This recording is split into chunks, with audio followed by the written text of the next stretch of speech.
অর্থের ঝনঝনানির IPL mega নিলামে record ২৭ কোটি রুপিতে ঋষভ পান্থকে কিনেছিল লখনৌ সুপার জায়ান্টস।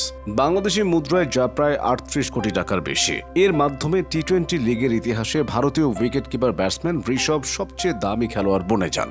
লখনৌর মালিক সঞ্জীব গোয়েঙ্কা তককে তককে ছিলেন দিল্লি ক্যাপিটালস ছাড়লেই ঋষভকে নিজের দলে টেনে নেবেন। তাকে দারুণ নেতা অভিহিত করে গোয়েঙ্কা বলেন, আমরা ২৭ কোটিতে ওকে পেয়েছিলাম, তবে ২৮ কোটিও যদি দরকার হতো ওর জন্য খরচ করতাম। লখনৌর অধিনায়কও করা হয়েছে তাকে।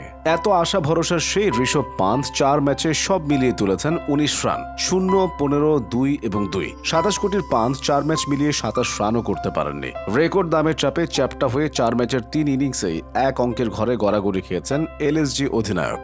নিলামে যে দাম উঠেছে সে অনুসারে ৪ ম্যাচে তার পাওনা ৭ কোটি ৭১ লাখ বা প্রায় ১১ কোটি রুপি। এই ৪ ম্যাচে পান্থের ব্যাট থেকে এসেছে মোট ১৯ রান, অর্থাৎ তার কাছ থেকে প্রতি ৩ কোটি ৩৫ লাখ টাকায় ১ রান করে পেয়েছে লখনৌ।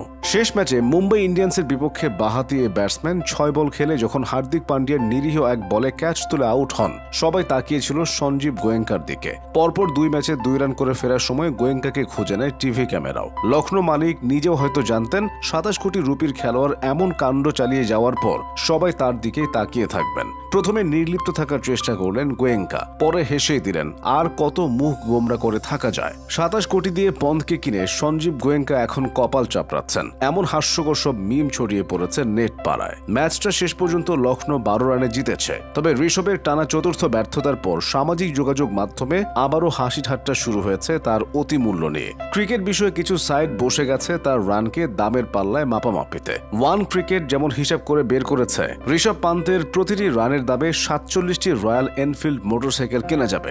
ওয়ান ক্রিকেট মজার ছলে আরও লিখেছে, ফেরারি গাড়ির দাম দিয়ে পান্থের কাছ থেকে অটোরিকশার পারফরমেন্স পাচ্ছে লখনৌ। পুরো দলের জন্য বেতন খাতে যে ব্যয় তার প্রায় ২০% একাই নিয়ে নেয় ব্যাটসম্যান যদি দলের মোট রানের মাত্র ২.৫৭% করেন, তবে তো ফেরারি অটোরিকশার তুলনা আসবেই। অর্থনীতির ভাষায় দলটি এরই মধ্যে ৪ ম্যাচে ৬.৬৭ কোটি রুপি অপরচুনিটি কস্ট দিয়েছে। এই ধারা চলতে থাকলে তা ২৩ কোটি রুপিতে গিয়ে ঠেকবে। কলকাতা শিল্পপতি গোয়েঙ্কাকে হালকাভাবে নেবেন না। আপাদমস্তক পেশাদার এই শিল্পপতির মেজাজ গত মৌসুমে টের পেয়েছিলেন কেএল রাহুল। রাহুলকে প্রকাশ্যে মাঠে ভৎসনা করে সমগ্র ক্রিকেট মহলকে বিস্মিত করেছিলেন তিনি। ফলে পান্থের পেছনে বিপুল বিনিয়োগের সুফল নিশ্চিতভাবেই চাইবেন গোয়েঙ্কা। বিষয়টি ঋষভ পান্থের জন্য অজানা নয়। সেই চাপেই ভেঙে পড়লেন কিনা তিনি কে জানে। ব্যাটিং তো নাই, অধিনায়কত্বেও আলাদা কোনো ছাপ দেখাতে পারেননি এ পর্যন্ত।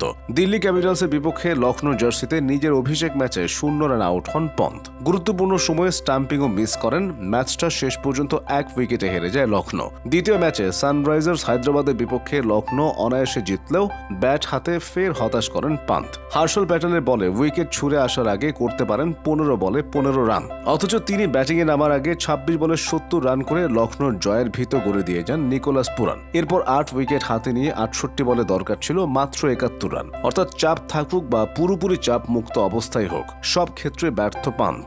আর তার এমন হতশ্রী ব্যাটিং দেখে ইউটিউব চ্যানেল সরাসরি অনুষ্ঠান স্পোর্টস তাকে মেজাজ হারিয়ে টেবিলে থাকা শক্ত একটি বস্তু টিভি স্ক্রিনে ছুড়ে মারেন উপস্থাপক পঙ্কজ। এতে স্ক্রিন ফুটো হয়ে টেলিভিশন বন্ধ হয়ে যায়। স্টুডিওর কাচের টেবিলেও ধাক্কা দেন হোস্ট। এতে টেবিলের সঙ্গে সাজিয়ে রাখা একটি ব্যাট মঞ্চ থেকে ছিটকে পড়ে। অবশ্য পান্থের ব্যাটিং দেখে চটে যাওয়ার ঘটনা এটাই প্রথম নয়। গত ডিসেম্বরে অস্ট্রেলিয়ার বিপক্ষে বক্সিং ডে টেস্টে বাজে শট খেলে আউট হওয়ার পর মেজাজ হারান সুনীল গাভাস্কার। ধারাভাষ্য দেওয়ার সময় ভারতীয় কিংবদন্তি তাকে ৩ বার স্টুপিড বলেন। Stupid, stupid, stupid!